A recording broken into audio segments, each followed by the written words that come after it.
My wife thought I was broke. She cheated, stole from me, and filed for divorce at my hospital bed when she learned I'd inherited $47 million. In court, my lawyer revealed a secret I'd kept for 8 years. She started panicking, and the verdict changed everything. The morphine was still wearing off when Claire walked into my hospital room with her lawyer. Not flowers, not a, "How are you feeling?" Not even a pretense of concern. Just her, my wife of 8 years, in a crisp white blouse I didn't recognize, and a man in a charcoal suit carrying a leather briefcase that probably cost more than our monthly mortgage. "Sign these," Claire said. She slid a stack of papers onto my lap, right over the hospital blanket. The motion was so casual, so practiced, like she was handing me a grocery list. I was still groggy. My abdomen ached where they'd removed my appendix 6 hours earlier. The IV in my arm pulled when I shifted to look at the documents. "What is this?" "Divorce papers." Her voice was flat, efficient. "I want a divorce, and I want half of everything." The words didn't process immediately. The room was too bright. The fluorescent lights buzzed overhead. Somewhere down the hall, a machine beeped in steady rhythm. "I just had surgery," I said stupidly. "I know." She crossed her arms. "That's why I'm here. Sign them now before you die or something and complicate the estate." The lawyer, his name tag said Stevens and Associates, stepped forward. He had the kind of smile that made you want to check if your wallet was still in your pocket. "Mr. Patterson, I'm Gerald Stevens. I represent your wife in this matter. Under California community property law, Mrs. Patterson is entitled to 50% of all marital assets acquired during your marriage." He paused for effect. "Including your uncle's inheritance." My blood went cold, not because of the divorce, because of what he'd just said. "How did you—" I started. Claire's smile was thin and sharp. "Your phone, David. I've had access to your iCloud for months. The executor left you a voicemail yesterday morning at 9:47 a.m., $47 million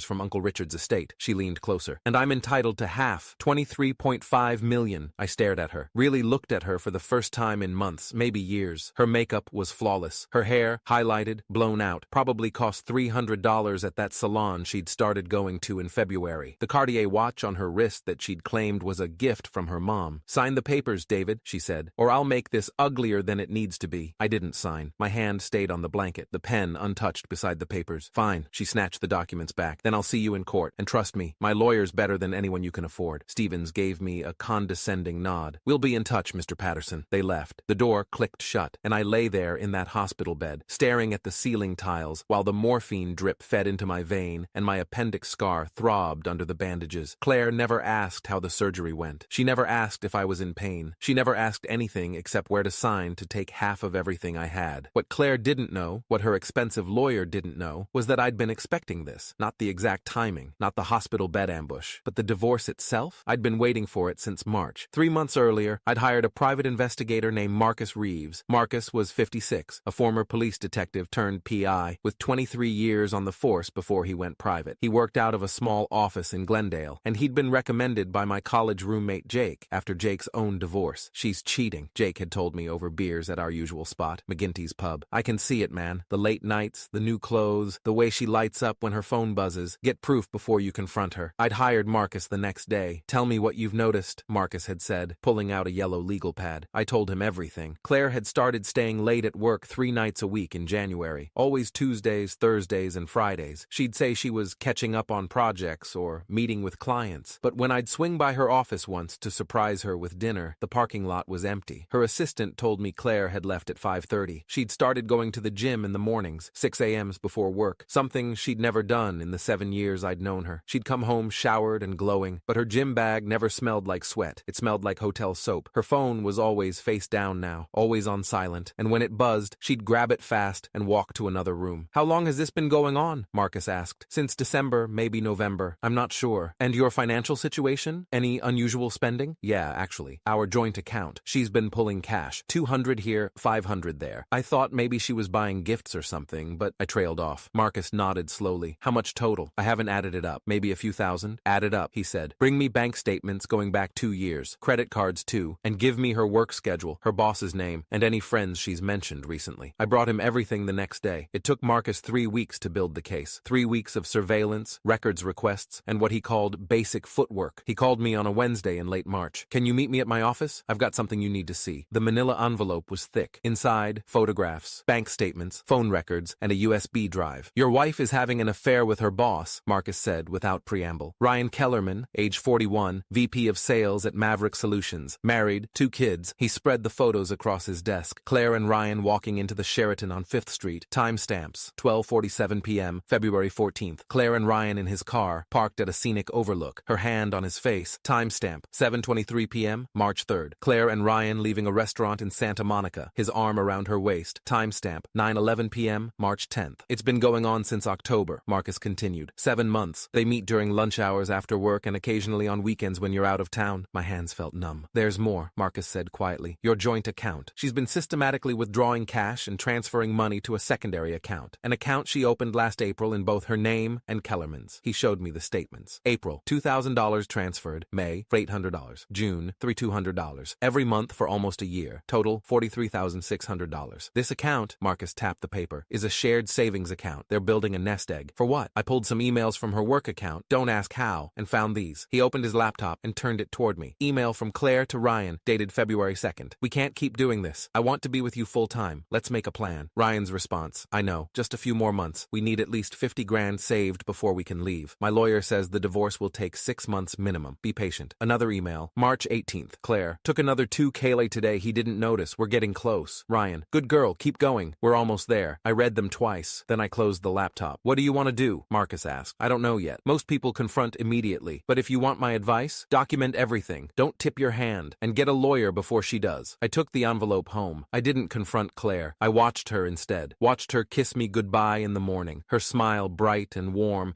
before she went to the gym that wasn't a gym. Watched her text during dinner. Her face lit by the blue glow of her phone while I pretended not to notice. Watched her lie about working late, about client meetings, about girls' nights that were actually hotel rooms, and I waited. Then, in late April, everything changed. My Uncle Richard died. Uncle Richard was my father's older brother, eccentric, wealthy, and estranged from most of the family for reasons no one quite understood. I'd visited him twice a year since I was a kid, mostly out of obligation, but we'd never been particularly close. When he died of a heart attack at 73, I was surprised to get a call from his attorney. Mr. Patterson, I'm calling regarding the estate of Richard Patterson. You're named as the primary beneficiary. I'm sorry, what? Your uncle left his entire estate to you, approximately $47 million, comprising real estate holdings, investments, and liquid assets. I nearly dropped the phone. There must be some mistake. No mistake. The will is clear. I'll be sending you documentation this week. We'll need to schedule a meeting to discuss the transfer process. I hung up. Sat in my car in the grocery store parking lot. $47 million. I didn't tell Claire. Not that night at dinner when she asked how my day was. Not the next morning when the executor's office left a voicemail at 9:47 a.m. confirming the inheritance. Not that weekend when she spent Saturday shopping with friends and came home at 11 p.m. smelling like men's cologne. I didn't tell her because I knew exactly what would happen. She'd want half. She'd lawyer up immediately. She'd take the money and disappear with Ryan Kellerman to start their new life. But here's the thing Claire didn't know. Here's the detail her expensive lawyer didn't uncover. My Uncle Richard didn't just die in April. My Uncle Richard died 8 years ago. The same week Claire and I got married. I'd received the original inheritance notification 6 days before our wedding. The executor at the time, a different attorney, since retired, had called to inform me that Richard had passed away suddenly and left everything to me. The estate was valued at $41 million then, before 8 years of growth. What should I do? I'd asked him. 26 years old and overwhelmed. Put it in a trust, he'd advised. Keep it separate from any marital assets if you're getting married soon. That way it remains your separate property under California law. You can access it whenever you want, but it won't be subject to community property division if things go south. I'd followed his advice, created an irrevocable trust, never touched the money, lived on my software engineer salary, comfortable but not lavish. Never told Claire about the trust because, honestly, I'd forgotten about it, not the money itself, but the specific legal structure, the timing. I'd been so focused on the wedding, on starting our life together, that the inheritance had faded into background noise, until Marcus's investigation reminded me that secrets matter, until Claire walked into my hospital room with divorce papers and a demand for $23.5 million.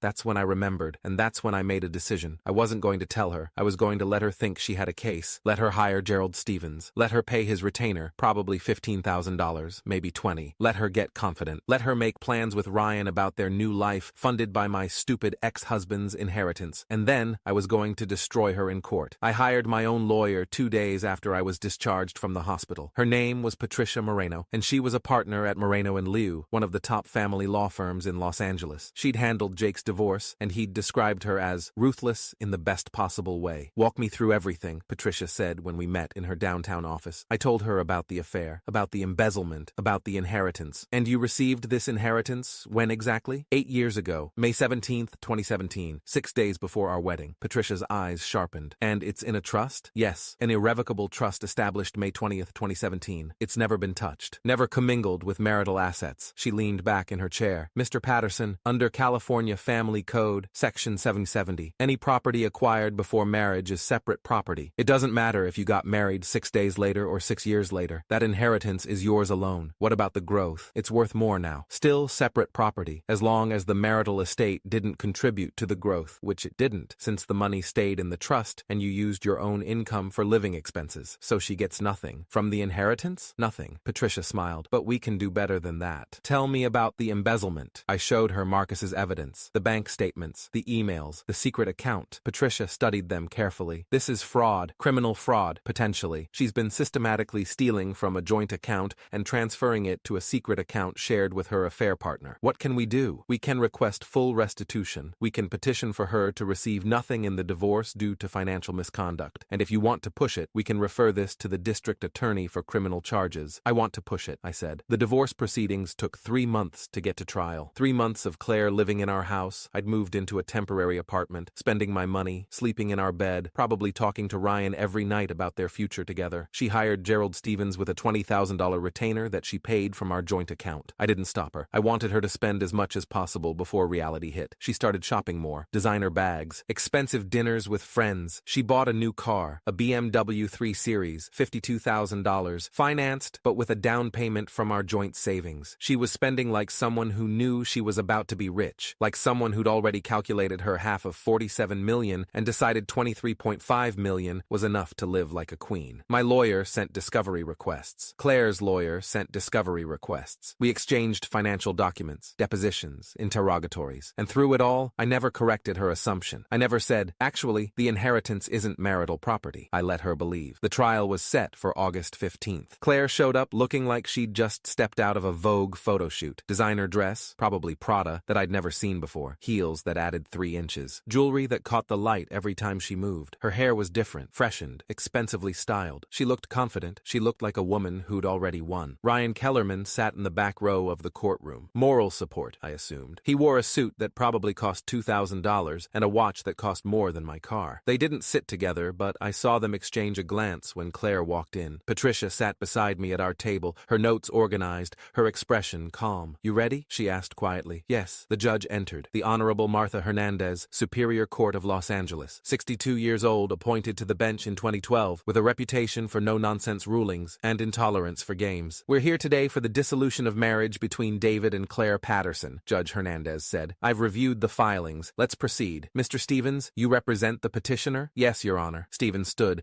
smoothing his tie. He looked like a lawyer from a TV show, polished, confident, expensive. Your Honor, this is a straightforward case. My client, Mrs. Claire Patterson, is seeking an equitable division of marital assets, including the recent inheritance received by Mr. Patterson during the course of their marriage. What inheritance? Judge Hernandez asked. Mr. Patterson inherited approximately $47 million from his late uncle. The inheritance was received in April of this year, well within the duration of the marriage, and therefore constitutes community property subject to equal division. Judge Hernandez looked at me. Mr. Patterson, when did you receive this inheritance? Here it was, the moment I'd been waiting for. Your Honor, I received notification of the inheritance in April of this year, but the inheritance itself, the actual estate, was established 8 years ago, in May 2017, 1 week before my wedding to Mrs. Patterson. The courtroom went silent. Claire's face drained of color. Stevens froze, his hand still on his legal pad. Elaborate, Judge Hernandez said. Patricia stood. Your Honor, if I may, the inheritance in question was established as an irrevocable trust on May 20th, 2017, 6 days before Mr. and Mrs. Patterson's wedding on May 26th, 2017. The trust was funded with assets from Richard Patterson's estate, which were designated to Mr. Patterson upon Richard Patterson's death in May 2017. She laid a document on the judge's bench. This is the trust documentation, showing the date of establishment and the funding date. Per California Family Code Section 770,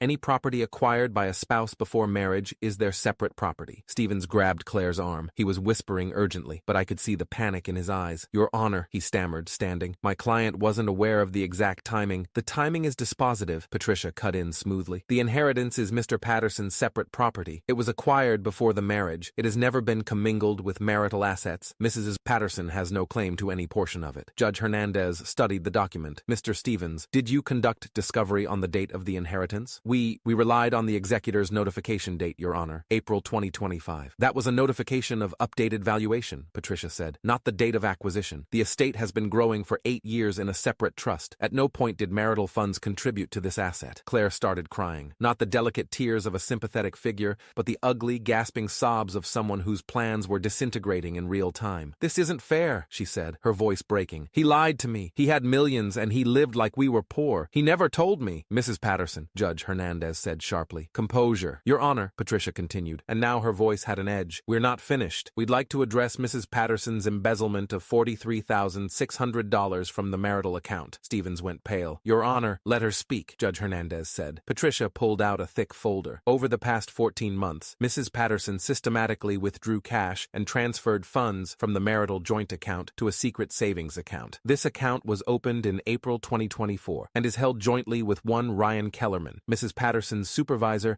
and extramarital affair partner." She approached the bench and handed the judge a stack of documents. Bank statements showing systematic transfers, the secret account documentation showing both names, and email correspondence between Mrs. Patterson and Mr. Bixer Kellerman discussing the thefts and their plan to leave their respective spouses. The judge's expression darkened as she read. Patricia returned to our table and opened her laptop. "With the court's permission, I'd like to display some of this correspondence." "Proceed." The courtroom screen lit up. Email from Claire Patterson to Ryan Kellerman, March 18, 2025, 10:42 p.m. "Took another $2K today from the joint account. David didn't notice. I transferred it this morning. We're at $41K now. Almost there." Ryan Kellerman's response, March 18, 2025, 11:03 p.m. "Good girl. Keep it up. My lawyer says I need 6 months minimum for the divorce to finalize. We just need to hold out a little longer." Another email appeared. Claire to Ryan, January 9, 2025, 3:17 p.m. "Sometimes I feel guilty. He's not a bad guy, just boring and broke." Ryan's response, "You deserve better. We both do. Don't lose focus." The courtroom was silent except for Claire's sobbing. I looked at Ryan in the back row. His face was gray. His hands were gripping the bench in front of him. "Your Honor," Patricia said, "Mr. Patterson is seeking full restitution of the $43,600 plus punitive damages for fraud and breach of fiduciary duty. He's also requesting that Mrs. Patterson receive 0 assets from the marriage due to her financial misconduct and infidelity." "Your Honor, please," Stevens started. Judge Hernandez held up a hand. "Mrs. Patterson, you knew you were taking money without your husband's knowledge, correct?" Claire couldn't speak. She just nodded. "And you transferred it to an account held jointly with another man." Another nod. "And you were planning to leave your husband and use these funds to start a new life with your affair partner." "I didn't," Claire's voice broke. "I didn't know about the inheritance. If I'd known he had millions." "That's not relevant," Judge Hernandez said coldly. "Your husband's financial status doesn't justify theft." She looked at Stevens. "Does your client have any defense for this embezzlement?" Stevens looked like he wanted to sink through the floor. "No, Your Honor." Judge Hernandez closed the folder. "Here's my ruling. The inheritance of $47 million